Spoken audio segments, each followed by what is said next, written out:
আজকের দিনটা না একটু অন্যরকম, ফুল অফ স্যাটিসফ্যাকশন।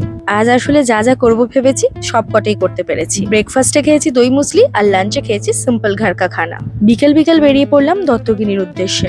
সামনে আসছে অক্ষয় তৃতীয়া, তো এবারে আমার ইচ্ছে হয়েছে মাকে একটা কপালেরই সোনার চাঁদটা বানিয়ে দেবো। এইটুকু চাঁদ বানাতেই প্রায় 2 ঘন্টা সময় লেগে গেল, তাই মাঝখানে একবার বেরিয়ে খেলাম লিট্টি চোখা। এটাই আজকে আমার ডিনার বলতে পারো। এই পাড়াতেই বাড়ি আমার এই মিষ্টি সাবস্ক্রাইবারের। ওর সঙ্গেও বেশ খানিকক্ষণ সময় গল্প হলো। ফিরে এসে জিনিসটা হাতে পেয়ে যার জিনিস তাকে একবার ভিডিও কলে দেখিয়ে নিলাম। থ্যাংক ইউ সো মাচ বৃষ্টি ফর দিস মিষ্টি কমেন্ট। আজকে তোমরা গেস করে বলো তো এটা কলকাতার কোন রাস্তা? বেশ কিছুদিন আগে আমি বাচ্চা ছেলেটার ক্যান্সারের চিকিৎসার জন্য তোমাদের কাছে অর্থ সাহায্য চেয়েছিলাম। আজকে আমার লাইফটা স্পেশালি সুমন্তকে ডেডিকেট করে আমার বিজনেস গ্রুপে একটা ছোট্ট আর্জি জানিয়েছিলাম আমি তোমাদের কাছে চিরকৃতজ্ঞ এত অ্যাক্টিভলি পার্টিসিপেট করার জন্য। কাল আমরা এত জুয়েলারি সেল করেছি আর এর 20%ও চিকিৎসার জন্য ডোনেট করেছি। আর লাইভ শেষ করে রাত্রি 1:30টার সময় খেলাম ছাতুর শরবত। আজ তাহলে আসি, দেখা হচ্ছে কাল।